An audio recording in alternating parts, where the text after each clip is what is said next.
বিসমিল্লাহির রহমানির রহিম। নবীর কাছে একটু নিয়ে চলো না। নবীর রওজা তারে অনেক লম্বা ইতিহাস।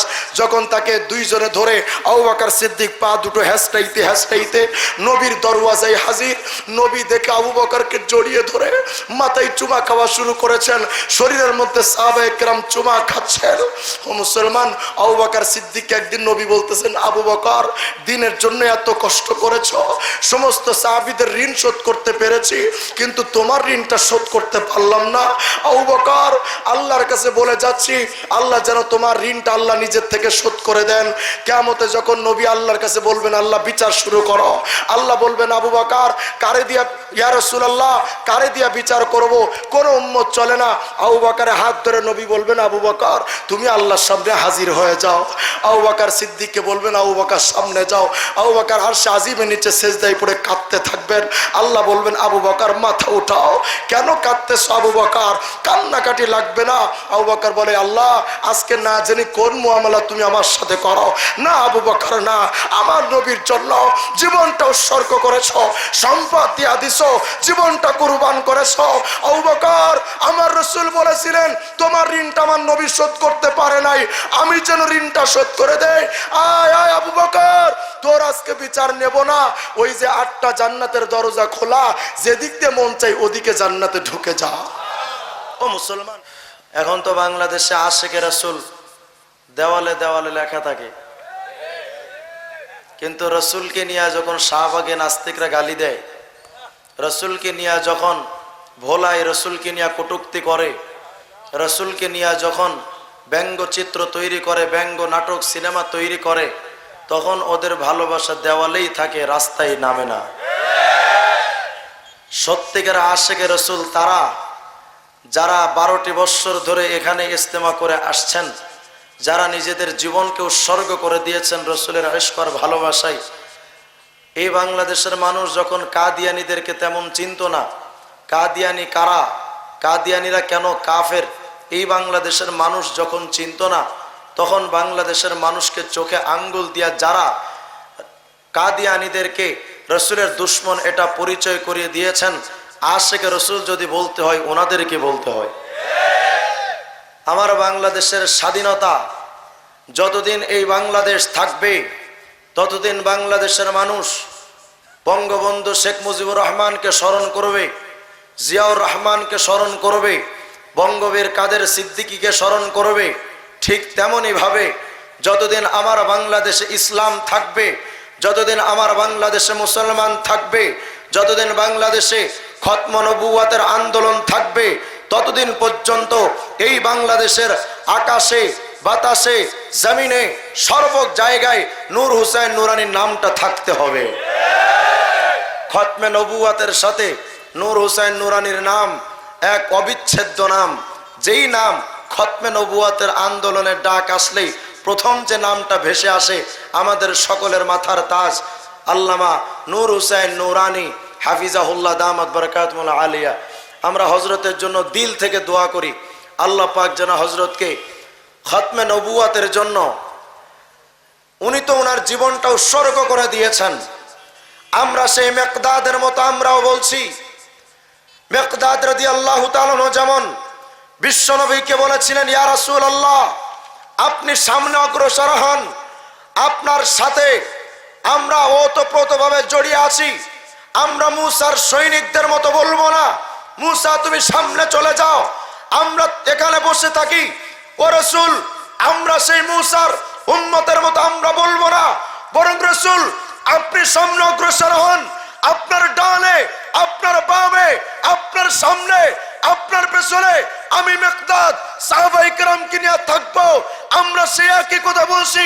খতমে নবুওয়াতের আন্দোলন করতে গিয়ে কাদিয়ানীদেরকে রাষ্ট্রীয়ভাবে নিষিদ্ধ করার জন্য নুরানি শাহ হুজুর আপনি এগিয়ে চলেন।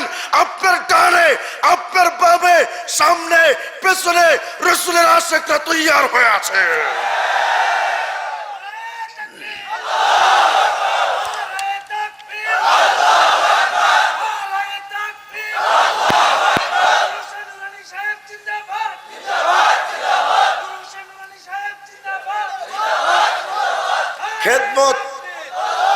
খেদমত তো অনেকেই করেন, কিন্তু সবার খেদমত আল্লাহর কাছে মকবুল হয় না। ইলিয়াস সাহেব রহমতুল্লাহ আলাইহি তাবলীগ করে গেছেন, সামান্য এক ইলিয়াস সাহেব রহমতুল্লাহ আলাইহি এখন পুরা বিশ্বের মানুষ তাবলীগ করে। কথা কয় না কেন? খতমে নবুয়াতের আন্দোলন নূর হোসেন নুরানী হুজুর শুরু করেছিলেন। এখন সেই কথা, সেই আওয়াজ, সেই 2003 সালের নবীর পরে নবী নাই, সংসদে আইন চাই, নুরানী শাহ হুজুরের সেই ভাষণ এখন ছোট বাচ্চা থেকে শুরু করে আহমদ শফি শাহ হুজুরের কণ্ঠ উচ্চারিত হচ্ছে। এজন্য আমরা এতটুকু বুঝতে পারি, খতমে নবুয়াতের আন্দোলনে নূর হোসেন নুরানী শাহ হুজুর আল্লাহর কাছে এক মকবুল বান্দা। আল্লাহ পাক যেন আমাদের সকলকে রাসূলের ইশক, রাসূলের মোহাব্বত, রাসূলের ভালোবাসায় আমাদের জীবনটাকে আল্লাহ উৎসর্গ করে দেওয়ার জন্য যেন তৈরি করেন, বলেন আমিন। হে যুবক, আমি তোমাকে ডাকছি, তোমার শরীরের রক্তগুলো আল্লাহ পাক ব্লেড দিয়ে কেটে প্রেমিকাকে পিকচার তুলে প্রেমিকার কাছে ইমোতে পাঠানোর জন্য, ফেসবুকের মেসেঞ্জারে পাঠানোর জন্য এই শরীর রক্ত আল্লাহ তোমাকে দেন নাই, বরঞ্চ তোমার শরীর রক্ত আল্লাহ দিয়েছেন সেই রক্তের উপর দিয়ে, যেই রক্তের বন্যায়, যেই সাহাবীদের রক্তের বন্যায় দ্বীন ইসলাম দেশ থেকে দেশান্তরে ছুটে আসছে। ও যুবক, আজ তুমি প্রতিজ্ঞাবদ্ধ হও, সাহাবায়ে কেরাম যেই দিনের জন্য রক্ত দিয়েছেন, যেই নবীর জন্য রক্ত দিয়েছেন, আমরা সেই নবীর জন্য এখনো পর্যন্ত শরীরে তাজা রক্ত ঢেলে দিতে তৈরি।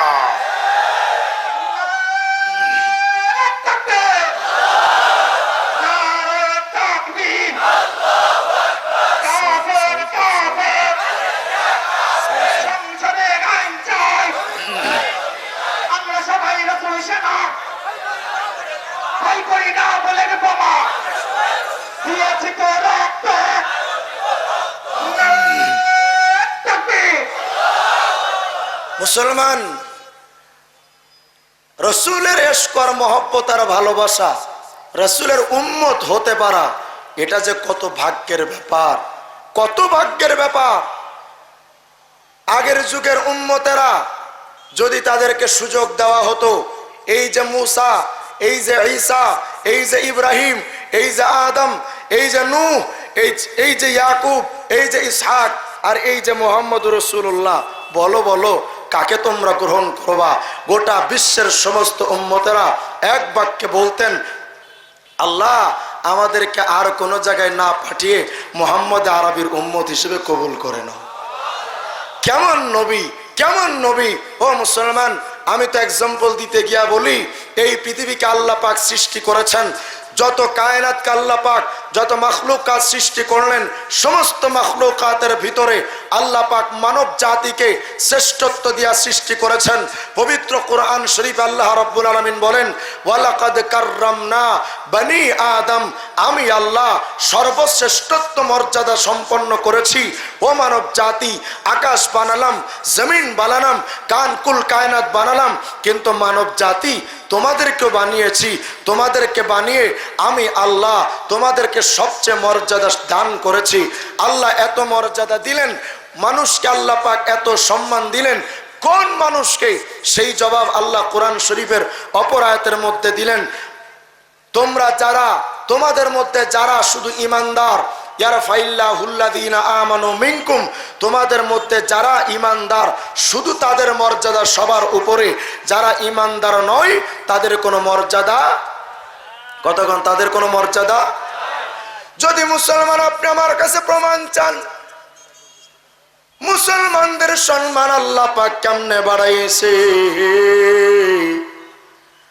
আল্লাহ পাক বেঈমান আর মুসলমানদের মধ্যে কেমনে তফাৎ করেছেন, মুসলমান শুধু একটা এক্সাম্পল আমার সাথে জবাব দেবেন।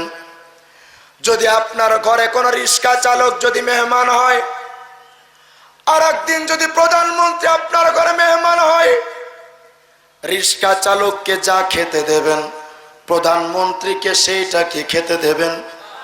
কেন কেন? প্রধানমন্ত্রী দামি, প্রধানমন্ত্রী সম্মানী, তার জন্য সম্মানের খাবার হবে। যিনি রিক্সা চালক তিনি অত দামি না, তার জন্য কোন রকম সামান্য খাবার হলেই চলবে। বোঝা গেল যিনি দামি তার খাবার হবে দামি, যিনি কম দামি তার খাবার হবে কম দামি। এমনকি মুসলমানের একটা এক্সাম্পল নেন, 1971 সালে আমার বাংলাদেশের স্বাধীনতার জন্য যারা জীবনটা দিছে, যারা স্বাধীনতা 71-এ যারা ওনাদের জীবনটাকে বাজি রেখে যুদ্ধে অবতীর্ণ হয়েছিলেন, মুসলমান রে, যারা স্বাধীনতার বিপক্ষে ছিল তাদের কোনো সম্মান বাংলাদেশে নাই। যারা স্বাধীনতার পক্ষে ছিল তাদের সম্মান এত বেশি, রাষ্ট্রীয় কোষাগার থেকে তাদের সম্পত্তি তাদের ভাতা দেওয়া হয়। আর যারা স্বাধীনতার পক্ষে ছিল না ওদের জন্য জেলখানার অপমানের খাবার। ও মুসলমান, বুঝাইতে চায় যারা দেশের পক্ষে ছিল সম্মানের কোনো অভাব নাই, যারা দেশের পক্ষে ছিল না অসম্মানের কোনো অভাব নাই। তেমনি মুসলমান রে, আল্লাহ পাক বলে তোমরা যারা আল্লাহর পক্ষে থাকবা, রসুলের পক্ষে থাকবা, তোমাদের সম্মানের কোনো অভাব নাই। যারা আল্লাহর দ্বীনের পথে থাকবা না তাদের জন্য অপমানের কোনো শেষ নাই। এর জ্বলন্ত প্রমাণ আল্লাহ পাক দেখা দিছে। ওরে মানব জাতি তোরা দেখ, সম্মানের খারা খাওয়ায়া ইমানদারদের খাওয়াইলাম গরুর দুধ, আর বেঈমানদের খাওয়াইলাম গরুর মুত।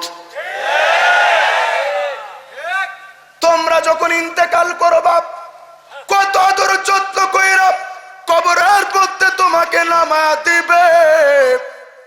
ও মানব জাতি রে, তোমাদের সম্মানটা কালেমার কারণে, মুহাম্মদের কারণে এত দামি, তোমাদের সম্মান আল্লাহর কাছে এত দামি।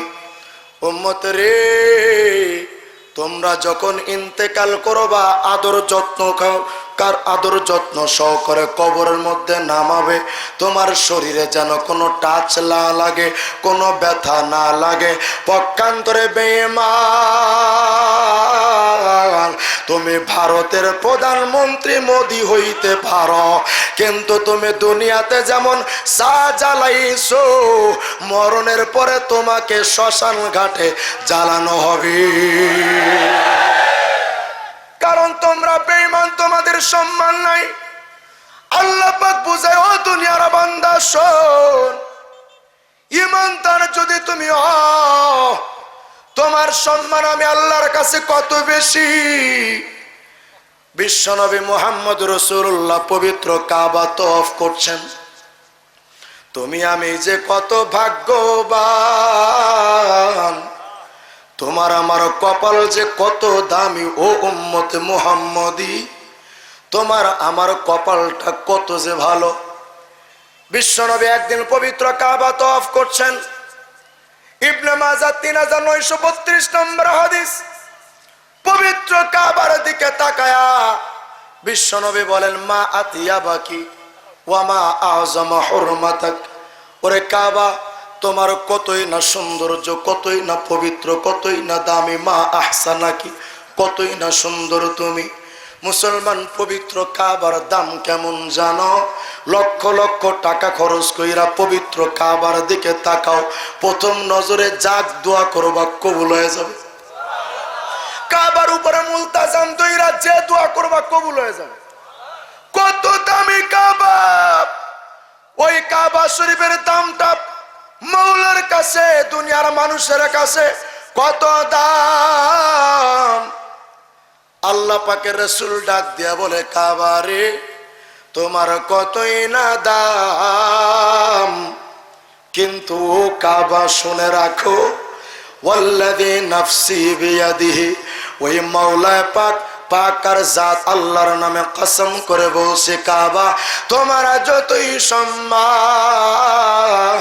তোমার যতই ইজ্জত হোক না কেন, ওরে কাবা তুমি কি জানো, লা হুরমাতুল মুমিনি আযম ইনদাল্লাহি মিনকি, আমার একজন পাক্কা মুমিন উম্মতের মর্যাদা ওরে কাবা তোমার চাইতে আল্লাহর কাছে লক্ষ কোটি গুণ বেশি। কত দাম! কত সম্মান আল্লাহ পাক তোমার আমারে দিছে, কিন্তু মুসলমান একটা আওয়াজ দাও, পবিত্র কাবাকে যদি কেউ গালি দেয় ও কে মুসলমান? পবিত্র কাবার দিকে যদি কেউ গুলি চালায় ও কে মুসলমান? পবিত্র কাবাকে নিয়ে যদি কেউ ঠাট্টা করে ও কে মুসলমান? যদি তাই না হয় ওই কাবার চাইতে উম্মতে মুহাম্মাদের দাম কম না বেশি? যদি তাই হয় পবিত্র কাবার দিকে তাকায়া গালিগালাজ করলে ও যেমন মুসলমান না, পবিত্র কাবার দিকে গুলি চালাইলে ও যেমন মুসলমান না। খতমে নবুয়তের আন্দোলন নিয়ে আবার মুসলমানের সন্তানেরা, আবার নবীর উম্মতেরা শাপলার চত্বরের দিকে যাবে। ওরে কাবার চাইতে যে উম্মতের দাম বেশি, ওই কাবার দিকে তাকায়া গুলি চালাইলেও যেমন মুসলমান না। নবীর ইজ্জত রক্ষার্থে খতমে নবুয়তের আন্দোলন নিয়ে নুরানি শাপলা যখন শাপলার চত্বরে যাবে, ওনাদের দিকে যদি কোনো পুলিশ গুলি চালাও, তোমরাও কিন্তু একটা মুসলমানের জাত না। কারণ এই কাবার চাইতে উম্মতের দাম মূলত বাড়িয়েছেন কে? আরো জোরে কোন কে? মুসলমান তোমার আমার দাম কত বেশি জানো? বড় উম্মতে মুহাম্মাদির, তোমার আমার দামটা কত?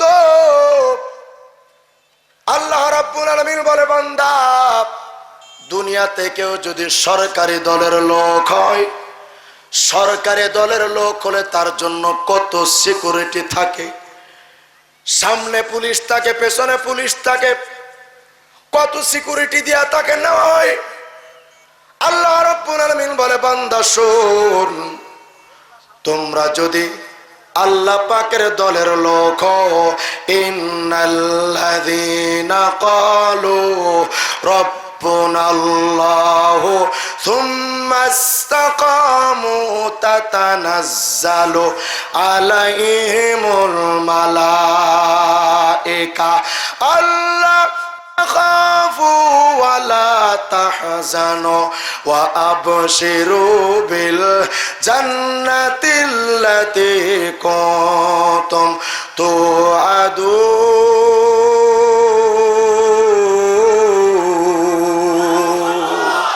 আল্লাহ পাক বলে, ইমানদার সরকারি দলের লোক যদি কেউ হয়, ওর সামনে পুলিশ থাকে, পেছনে পুলিশ থাকে, ও ইমানদার তোমরা যদি সত্যিকার আল্লাহ পাকের দলের লোক হতে পারো, কোনো টেনশন করো না। লাহু মুআক্কিবাতুম মিন বাইনি ইয়াদাইহি ওয়া মিন খালফিহি ইয়াহফাজুনা মিন আমরিল্লাহ। তোমরা যদি নবীর স্লোগান নিয়া, আল্লাহ পাকের উপর তাওয়াক্কুল নিয়া সামনে যদি অগ্রসর হতে পারো, হ্যাঁ হ্যাঁ, তোমাদের কাছে রাইফেল নাই, তোমাদের কাছে পিস্তল নাই, তোমাদের কাছে মিসাইল নাই, তোমাদের কাছে বোমা নাই, কিন্তু আমি আল্লাহ বলছি তোমার সামনে পেছনে ফেরেশতা দিয়া আমি আল্লাহ তোমাকে হেফাজত করব। তাহলে আল্লাহ কত দামি বানালেন, ফেরেশতাদেরকে আমাদের খাদেম বানায় দিয়েছে। সুবহানাল্লাহ বলেন। মুসলমান এই মর্যাদা একমাত্র ঈসার উম্মত হওয়ার জন্য, মুসা আলাইহিস সালামের উম্মতের জন্য, ইব্রাহিম পয়গম্বরের উম্মতের জন্য। তাহলে আমার মনে হয় মুসাইলামাতুল কাজ্জাবের উম্মতের জন্য, কাদিয়ানির উম্মত এটাও না। তাইলে কাদিয়ানির দিকে দৌড়ান কে? আসওয়াদ আনাসি যখন নবুয়তের দাবি করে বসল, যুগশ্রেষ্ঠ বুজুর্গ, যুগশ্রেষ্ঠ মুহাদ্দিস আবু মুসলিম খালানি যখন আসওয়াদ আনাসির কাছে গেছে, মুসলমান রে,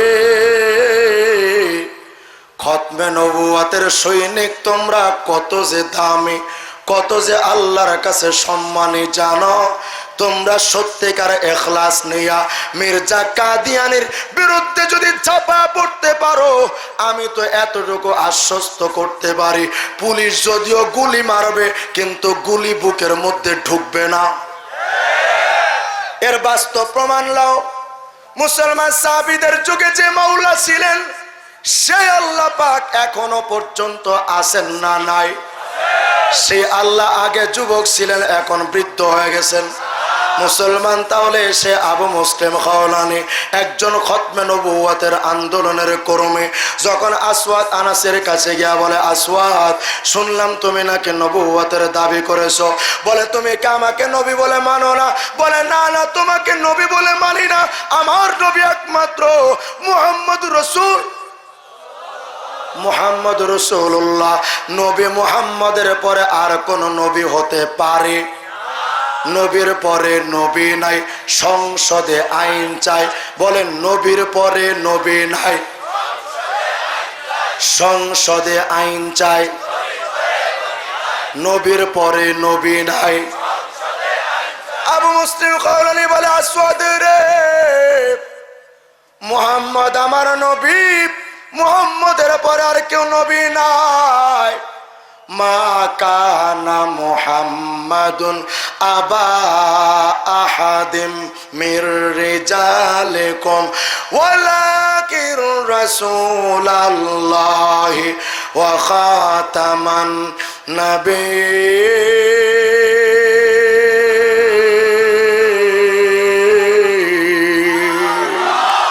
মুহাম্মদ আখিরি নবী, এ ঘোষণা কার? বলেন না কার? এই কথা তো আজকের সমাজে মুহাম্মদকে এখন নেতা হিসেবে মানে না কারা? রাশেদ খান মেননের মতো নাস্তিকরা। মুহাম্মদকে নবী হিসেবে, নেতা হিসেবে মানে না কারা? তসলিমার মতো আন্তর্জাতিক লুচ্চারা। আজকে তারা দাবি করে মুহাম্মদের ধর্ম আগের যুগের ধর্ম, ওই ধর্ম এখন আর চলে না। গাধা, তোর মতো গাধা, তুই তো ইতিহাসও জানোস না। তুই যে গণতন্ত্র দিয়া রাজনীতি করস, তোর গণতন্ত্রের জন্ম তো ইসলাম আসার কয়েকশো বছর আগে। পুরান যুগের ধর্ম হিসেবে ইসলামকে যদি অমান্য করতে হয়, তোর গণতন্ত্রের মুখে ঝাঁটা পিটা করা দরকার। আজকে তারা বলে মুহাম্মদের চরিত্র ভালো ছিল না। কেন? মুহাম্মদ 11টা বিয়ে করেছিলেন। তোমার তসলিমার বিয়ে হয়েছে কয়টা? তোমরা কি দাবি করো? তোমরা তো নারীবাদী স্লোগান নিয়ে, নারীদের অধিকার নিয়ে তোমরা বলো নারীদেরকে বোরখার মধ্যে রাখা যাবে না, ওপেনলি চলতে দাও, এটা তাদের স্বাধীনতা। নারীদের ব্যাপারে তোমাদের কত স্লোগান। তারা এমনও দাবি করেছে ছেলে মেয়ে যদি একে অপরের সাথে মনের মিল হয়ে যায় তাহলে জেনাবে ব্যবচার করলেও অসুবিধা নেই।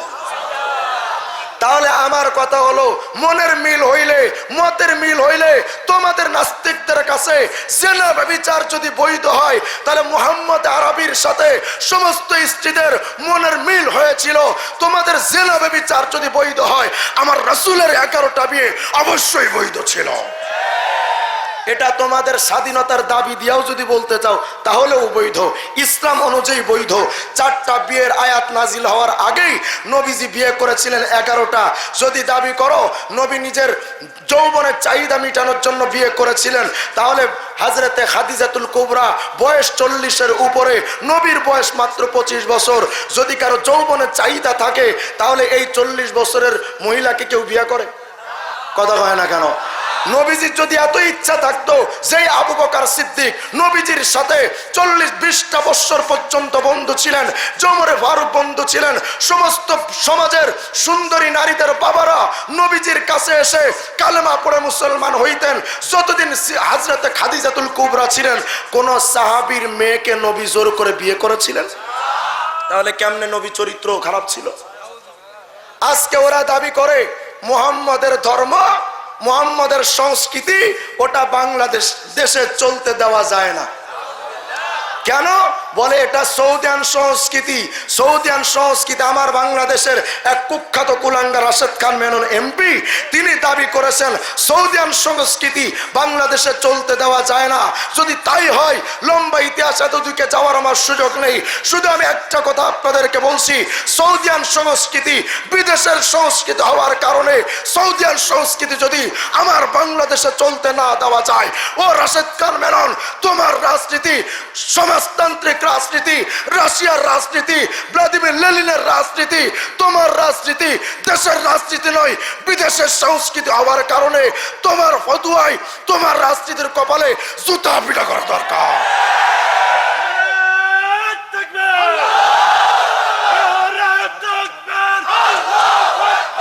ইসলামের দুশমনেরা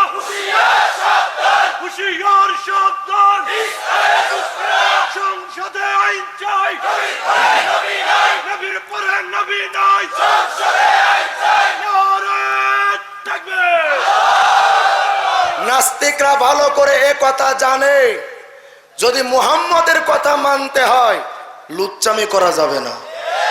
মুহাম্মদের নিয়ম যদি মানতে চায় চুরি ডাকাতি মুরগি চুরি করা যাবে না। মুহাম্মদের আইন যদি প্রতিষ্ঠিত হয় এই সমাজে দুর্নীতি থাকবে না।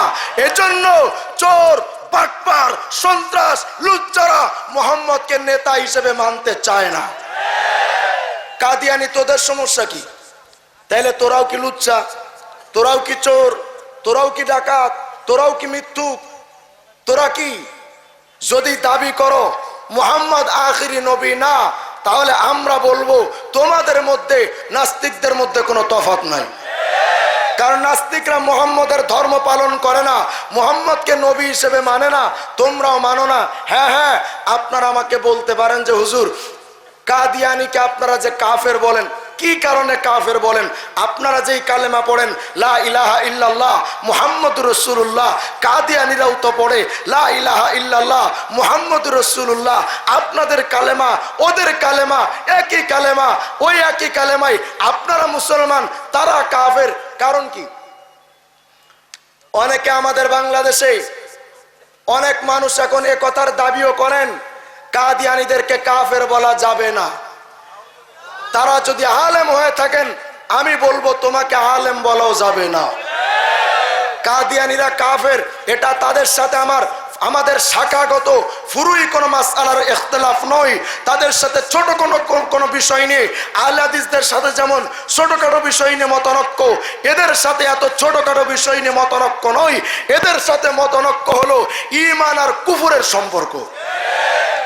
ইসলামের সাথে মৌলিক যে বিষয়গুলো, চূড়ান্ত সিদ্ধান্ত, ইসলামের মূল নীতি যেগুলো, তার সাথে তাদের সাথে আমার সম্পর্ক বৈপরীত্য সম্পর্ক। মোটামুটি এক নাম্বার সম্পর্ক, সবাই বলেন মুসলমানের নবীকে বলেন কে? মুহাম্মদ সাল্লাল্লাহু আলাইহি ওয়াসাল্লাম ছাড়া মুসলমানের আর কেউ নবী আছে? ছিল, হতে পারে, ভবিষ্যতে আসবে। তাহলে মুহাম্মদ আমাদের আখেরি। কিন্তু কাদিয়ানীরা বলে তাদের নবী গোলাম আহমদ কাদিয়ানী। আচ্ছা বলেন তো, যদি কেউ ঈসা আলাইহিস সালামকে নবী মানে, মুসা আলাইহিস সালামকে এই জামানায় নবী হিসেবে মানে, সে কি মুহাম্মদি নাকি ইহুদি? মুহাম্মদি নাকি ঈসাই? যারা ঈসাকে মানবে তারা ঈসাই, যারা মুসাকে মানবে তারা ইহুদি, যারা ইব্রাহিম পয়গম্বরকে মানবে তারা ইব্রাহিম আলাইহিস সালামের উম্মত। ও মুসলমান, যারা দাউদ আলাইহিস সালামকে মানবে তারা দাউদের উম্মত। একই সিলসিলায়, একই ধারাবাহিকতায় যারা মুহাম্মদকে মানবে, মুহাম্মদের উম্মত, তারাই মুহাম্মদি। কিন্তু যারা, যদি কেউ কখনো এসে গোলাম আহমদ কাদিয়ানীকে যদি কেউ নবী বলে, তাহলে তাকে মুহাম্মদি বলা যায় না, হয়তো তাকে কাদিয়ানী অথবা মির্জাই অথবা তাকে গোলামি বলা ছাড়া কোনো উপায়। তুমি যদি মুহাম্মদকে নবী মানো তুমি মুহাম্মদি, তুমি যদি গোলাম আহমদ কাদিয়ানীকে নবী মানো তুমি মুহাম্মদি নও, তুমি কাদিয়ানী। অতএব মুহাম্মদের, যারা মুহাম্মদকে মানবে তাদের ধর্ম ইসলাম, যারা মির্জা কাদিয়ানীকে নবী মানবে তাদের ধর্ম ইসলাম হতে পারে না, তাদের ধর্ম মির্জাই ধর্ম। দ্বিতীয় নাম্বার সম্পর্ক তাদের সাথে, তারা তো দাবি করেছে মির্জা গোলাম আহমদ কাদিয়ানী নুজুলে মাসি 7 নাম্বার পৃষ্ঠার মধ্যে দাবি করে মাই নবী আর রসুল হো, আমি নবী এমন কি রসুল। এবং তারা হাকিকতুল ওয়াহি 68 পৃষ্ঠার মধ্যে গিয়া বলছে, বিস্তারিত ইতিহাস লম্বা বলার সুযোগ নেই, সময় কম। मैं उस खुदा की कसम खा कर कहता हूँ कि जिसके हाथ में मेरी जान है कि उसी ने मुझे भेजा है और उसी ने मेरा नाम नबी रखा है। অর্থাৎ ওই আল্লাহর নামে কসম করে বলছি, যার হাতে আমার জীবন তিনি আমাকে পাঠিয়েছেন, আমাকে নবীও বানিয়েছেন। আচ্ছা বলেন, যদি কেউ এই উদ্ভট দাবি করে সে কি মুসলমান? দ্বিতীয় নাম্বার, ইসলামের চূড়ান্ত সিদ্ধান্ত হলো নবী মুহাম্মদুর রাসূলুল্লাহ আখেরি নবী, নবীর পরে নবী। কিন্তু গোলাম আহমদ কাদিয়ানী শুধু এই কথা যে নূর হোসেন নুরানী সাহেবের বক্তব্য, বিষয়টা এমন না, নবীর পরে নবী নাই এই কথাটা, এটা মূলত কোরআন শরীফের আয়াতের অর্থ। কোরআন শরীফে আল্লাহ পাক বলেন, মা কানা মুহাম্মাদুন আবা আহাদিম মির রিজালিকুম ওয়ালাকির রাসূলুল্লাহ ওয়া খাতামান নাবিয়্যিন। নবী মুহাম্মদই শেষ নবী, নবীর পরে আর কোন নবী। এ কথা মুহাম্মদ রাসূলুল্লাহ বলেছেন, আনা খাতামুন নাবিয়্যিন লা নাবিয়্যা বাদি, আমার পরে আর কোন নবী আসবে না, নবীর পরে নবী নাই। এটা কি নুরানি সাহেবের কথা না আল্লাহর কথা? সেই কথার উল্টা গিয়ে মির্জা গোলাম আহমদ কাদিয়ানি নিজের ব্যাপারে, তার ব্যাপারে দাবি করা হচ্ছে मसीह मऊद को दुनिया में आना इस्लामी इमारत के तकमील के लिए जरूरी था। অর্থাৎ ইসলামকে পরিপূর্ণ করার জন্য এই মির্জা গোলাম আহমদ কাদিয়ানি এই দেড় ব্যাটারি নাকি আসার দরকার ছিল। এই একদিকে তাকাইলে আর একদিক দেখা যায়, এই নাকি নবী। পৃথিবীতে যত নবী এসেছেন তারা সবচেয়ে সুন্দর ছিলেন, আর এটা দেড় ব্যাটারি এরকম, এটা নাকি নবী। তাদের দাবি, মির্জা কাদিয়ানি নিজে দাবি করেছে নবী মুহাম্মদ ইবাদত করে যত মর্যাদা পেয়েছেন, নবীরা ইবাদত করে যে মর্যাদা পেয়েছেন, এখনো পর্যন্ত যদি কেউ ইবাদত করে নবীর চাইতে বেশি ইবাদত করতে পারে সে অবশ্যই নবীও হতে পারে। নাউজুবিল্লাহ বলেন। নবীর চাইতে যদি কেউ বুজুর্গি দাবি করে সে কি মানুষ না শয়তান? এই যে শয়তান একটু পরেই বুঝবেন। 3 নাম্বার, ইসলামের চূড়ান্ত সিদ্ধান্ত নাজাতের জন্য শুধুমাত্র মুহাম্মদ রাসূলুল্লাহকে নবী মানাটাই যথেষ্ট, আর কাউকে নবী মানা দরকার।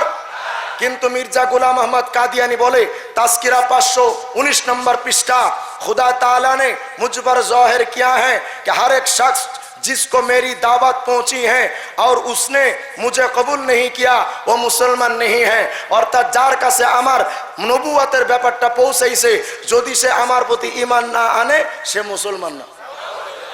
তার মানে পৃথিবীতে এখন 150 কোটি মুসলমান যারা কাদিয়ানিকে মানে নাই তারা সব বেঈমান। সেই কথা অনুযায়ী বঙ্গবন্ধু বেঈমান, কথা হয় না কেন? প্রধানমন্ত্রী শেখ হাসিনাও বেঈমান, সমস্ত পুলিশ প্রশাসন বেঈমান, রাষ্ট্রপতিও বেঈমান। যদি আপনারা কাদিয়ানীদেরকে নিষিদ্ধ আপনারা না করেন তাহলে আমরা বুঝতে পারবো আপনারা যে ওদের কথাই বেঈমান এটা মেনে নিয়েছেন আপনারা। এরপরে তারা অনেক লম্বা ইতিহাস, এর দিকে যাওয়ার সুযোগ নেই, সংক্ষেপে বলছি।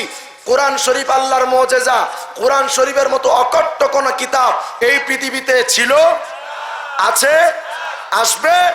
গোলাম আহমদ কাদিয়ানি বলে তার কথা নাকি কোরআন শরীফের মতো বিশ্বাস করতে হবে। এরকম শুধু এখানেই শেষ নয়, গোলাম মির্জা গোলাম আহমদ কাদিয়ানি বলছে आप सल्लल्लाहु अलैहि वसल्लम से 3000 मोजेजात ज़हुर हुआ, নবীজির থেকে মাত্র 3000 मोजेजा প্রকাশ পাইছে, আর मेरी मोजेजात की तादाद 10 लाख से ज्यादा था। মির্জা গোলাম আহমদ কাদিয়ানির মোজেজা নাকি 10 লাখের বেশি ছিল। অর্থাৎ নবীর মোজেজা 3000 আর দেড় ব্যাটারির মোজেজা 10 লাখ। এদের মোজেজা কেমন জানেন? বাংলাদেশে একটা সংগঠন আছে হিজবুত তাওহীদ, এদের যে প্রতিষ্ঠাতা বায়েজিদ খান পন্নী, সে দাবি করেছে 10 মিনিটে নাকি আল্লাহ 8টা মোজেজা ঘটায় দিছে। মোজেজার কোয়ালিটি কি জানেন? যেখানে বক্তব্যটা মোবাইল যোগে দিয়েছে ওই অনুষ্ঠানে মানুষের মোবাইলে কল আসে নাই, এটাও একটা মোজেজা। মাইকটা ক্লিয়ার হয়ে গেছিল, এটাও নাকি একটা মোজেজা। কিন্তু এই বায়েজিদ খান পন্নী বলছে মোজেজা তো হইছে 2রা ফেব্রুয়ারি 2008 সাল, কিন্তু যেদিন মোজেজা আল্লাহ ঘটাইছে ওদিন আমি বুঝি নাই, 3 মাস পরে গিয়া মোজেজা হইছে এটা বুঝছি। গন্ডার চিনেন আপনারা? গন্ডার, গন্ডারে যদি কেউ ক্যাতকুত দেয় ওই 1 মাস পরে নাকি টের পায়।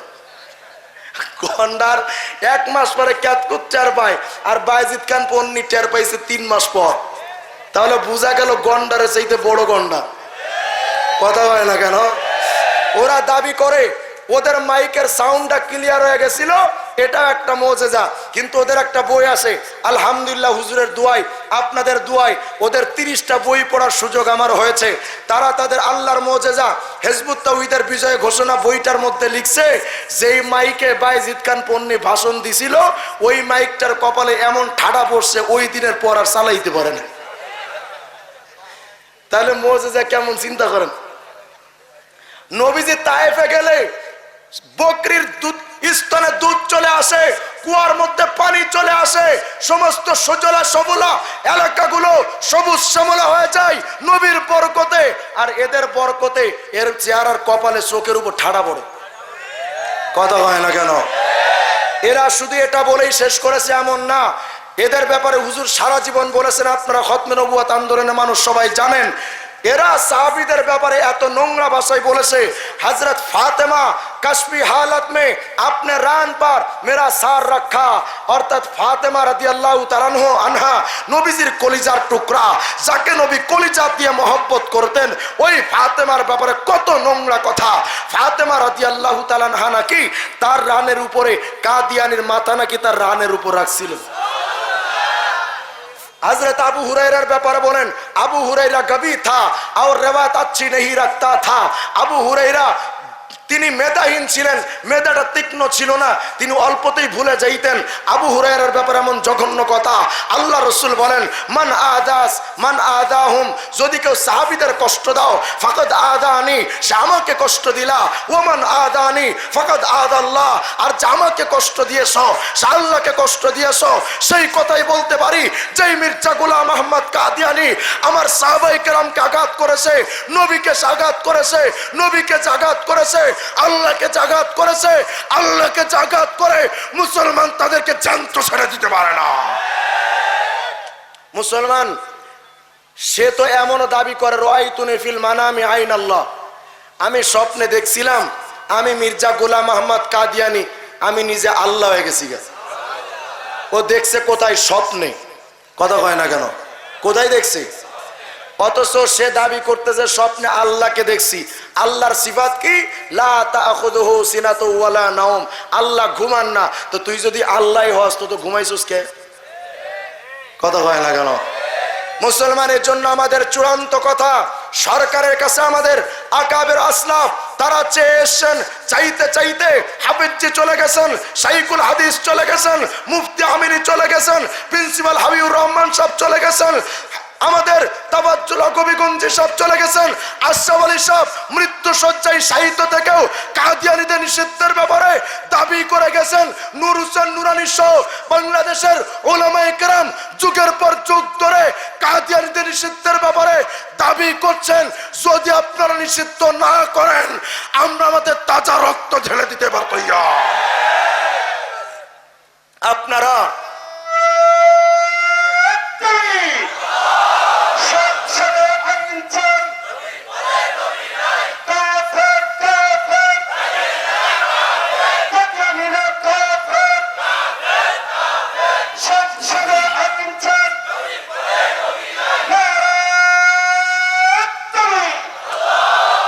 মুসলমান, আপনার কাছে আমার একটা অনুরোধ, সেই সাহাবাওয়ালা সেই ঈমান যদি মজবুত তৈরি করতে পারো, ও খতমে নবুয়ত আন্দোলন মুজাহিদ, তোমাকে আমি ডাকছি সেই আবু মুসলিম খাওলানির পথে।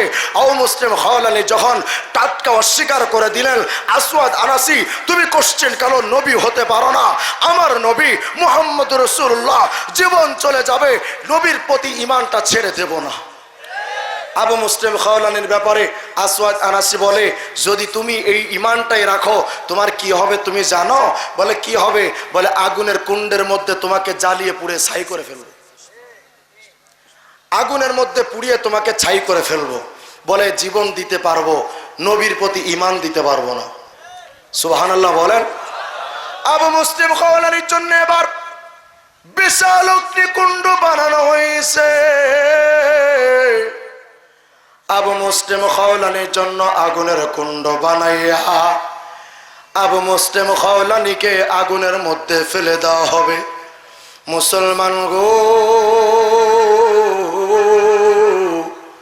তোমার আমার ঈমানটা সে তাজা ঈমান কই গেল?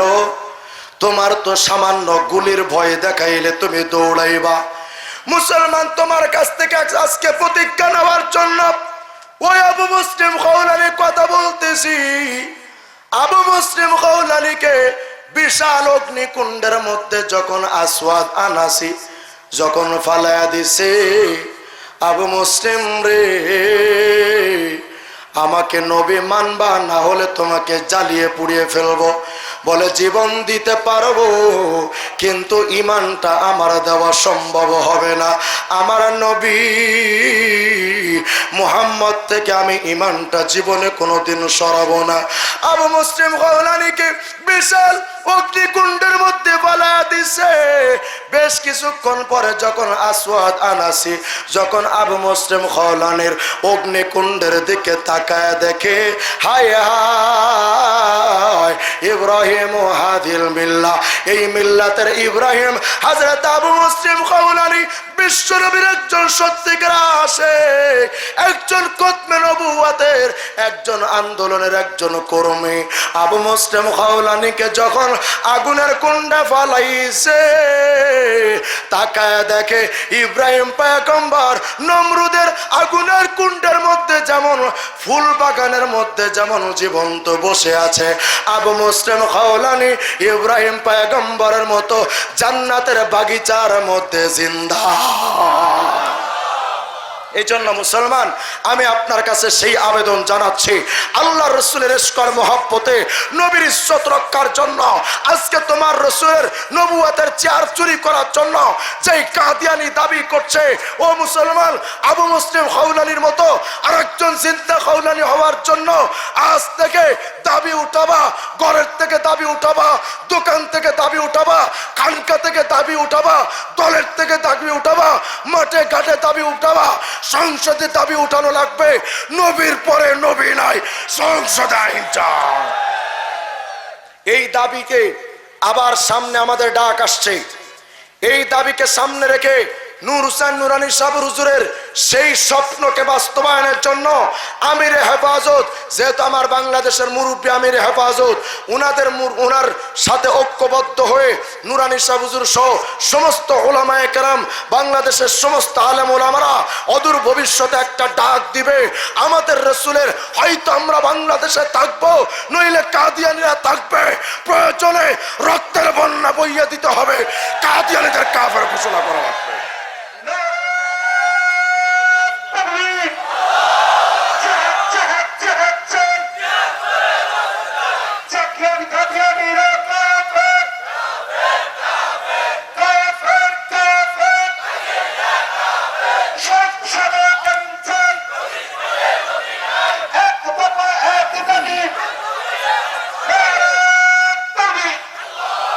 আচ্ছা মুসলমান, আমি আপনাদের কাছে একটা দাবি করি, যদি আপনি কাউকে ভালোবাসেন, কাউকে মহব্বত করেন, তার জন্য 14ই ফেব্রুয়ারি ভ্যালেন্টাইন ডে ভালোবাসা দিবসে কাছে টাকা না থাকলেও ধার করে চুরি করে প্রেমিকার জন্য টাকা নিয়ে যান। যদি আপনি কোনো নেতাকে ভালোবাসেন, আপনার ঘর বাড়ি বিক্রি করে নেতাকে নির্বাচিত করার জন্য আপনার সব টাকা পয়সা উজাড় করে দিতে পারেন। ও মুসলমান, তুমি যদি সত্যিকার আশিকে রসুল হতে পারো, তোমার জানের চাইতে, মালের চাইতে, সব কিছুর চাইতে নবী মুহাম্মদকে ভালোবাসা দিতে পারো, তাহলে তোমাকে নবীর আশিক বলা যায়। আমি আপনাদের কাছে দাবি করব, টাকা দিয়েছেন আল্লাহ, সম্পত্তি দিয়েছেন আল্লাহ, যদি এই টাকা পয়সা থেকে সামান্য কিছু আমার নবীর ইশকর মহব্বতে যদি আপনারা বিলায় দিতে পারেন, এখানে খতমে নবুয়ত আন্দোলনের মার্কাজ হয়েছে, খানকা হয়েছে, মসজিদ হয়েছে, আলহামদুলিল্লাহ। নুরানী সাহেব হুজুর উনার জীবনের সব উপার্জনগুলো এখানেই ঢেলে দিচ্ছেন, উনার জীবনের ঘাম ঝরানো টাকা পয়সা সব এখানে ঢেলে দিচ্ছেন। এখানে এখনো পর্যন্ত প্রায় 2.5 কোটি টাকার জমি দরকার, এখনো কোটি কোটি টাকার সম্পত্তি এখানে প্রয়োজন। আপনারা কি চান না বাংলাদেশে খতমে নবুয়ত আন্দোলনের একটা মার্কাজ হোক? আমার রসুলের জন্য, খাসভাবে রসুলের আন্দোলনের জন্য একটা জায়গা হোক? আপনারা কি চান না? এর পেছনে যদি আপনার টাকা যায়, এই টাকাগুলো কি নষ্ট হবে? কথা কন না কেন মুসলমান? আল্লাহ রসুলের জন্য আবু বকর সিদ্দিক জমিদারের পোলা ছিলেন। আবু বকর সিদ্দিক নবীর দ্বীনের জন্য, নবীর নবুয়তের পেছনে সমস্ত সম্পত্তি বিক্রি করে এমন একটা দিন আসছে, আবু বকর সিদ্দিক জামার বোতাম নাই, খেজুরের পাতা দিয়া আবু বকর সিদ্দিক বোতাম বানাচ্ছেন। মুসলমান, রসুলের শেষকের কথা কি তোমাদেরকে শোনাবো? তুমি তো তোমার সামান্য সম্পত্তি দিতে পারো না। এক মহিলা রাসূলের কাছে আসছেন ছোট্ট বাচ্চা নিয়ে, ইয়া রাসূলুল্লাহ আমার এই বাচ্চাটাকে আপনি যুদ্ধের ময়দানে নিয়ে যান। নবী বলে, মহিলা এই ছোট্ট বাচ্চা আমার যুদ্ধের ময়দানে কোন কাজে আসবে? মহিলা বলতেছেন, ইয়া রাসূলুল্লাহ আমি মানুষটা গরিব, আমাকে টাকা দেওয়ার মতো সুযোগ নেই, আমি গরিব মানুষ ইয়া রাসূলুল্লাহ, তবে আমার সম্পত্তির ভেতরে আমার এই ছোট্ট মাসুম বাচ্চাটা আছে। ইয়া রাসূলুল্লাহ এই বাচ্চাটাকে আপনি যুদ্ধের ময়দানে নিয়ে যান। কি করব যুদ্ধের ময়দানে নিয়ে? ও নবী গো, আপনি যখন যুদ্ধের ময়দানে যাবেন, ডান দিক থেকে তীর আসবে, বাম দিক থেকে তীর আসবে, সামনে থেকে তীর আসবে, পেছনের থেকে তীর আসবে। ও রাসূল আমার কলিজার টুকরা এই মাসুম ছোট্ট বাচ্চাকে আপনার উপহার দিয়া দিলাম, যদি কোনো দিক থেকে তীর আসে আমার বাচ্চাকে তীরের দিকে এভাবে তুলে ধরবে। ও রাসূল তীর এসে আমার সন্তানের কলিজার মধ্যে ঢুকে, বুকটা দিয়ে ঢুকে পিঠ দিয়ে বের হয়ে এফর ওপর হয়ে যাবে, আমার সন্তান আপনার জন্য শহীদ হয়ে যাবে, আমার কলিজাটা ঠান্ডা হবে। ও মুসলমান, নবীর সেই ভালোবাসার ইতিহাসকেই তোমাদেরকে শোনাবো, সময় কম। আবু বকর সিদ্দিক যখন শুনছেন নবীকে আঘাত করা হচ্ছে, নবীর প্রেমে চলে আসছেন কাবার চত্বরে। বেঈমানরা আবু বকরকে মারতে মারতে বেহুশ করে ফেললো। সারাদিন আবু বকর খান নাই, ক্ষুধার্ত আবু বকর সিদ্দিক যখন বাড়িতে নিয়ে যাওয়া হয়েছে, সন্ধ্যা চলে গেল, রাত চলে আসছে, গভীর রাত্রে সারাদিন না খাওয়া, সারাদিন মার খাওয়া সেই আবু বকর সিদ্দিক গভীর রাত্রে যখন তার জ্ঞান ফিরেছে, সর্বপ্রথম ডাক দিছে, মা আমার মুহাম্মদ কই, আমার রাসূল কই, আমার কলিজার টুকরা প্রিয় মুহাম্মদ আরবি কই? মা বলতেছেন, আবু বকর এক গ্লাস দুধ দিচ্ছি বাবা, একটু খেয়ে শরীরের শক্তি আনো। আবু বকর বলে, মা সারাদিন মার খেয়েছি, শরীরের মধ্যে ব্যথা নাই, সারাদিন না খেয়ে আছি, আমার শরীরে কোনো ক্ষুধা নাই, কিন্তু নবীজিরে যে দেখি নাই, এই কষ্ট আমি কেমনে সহ্য করব?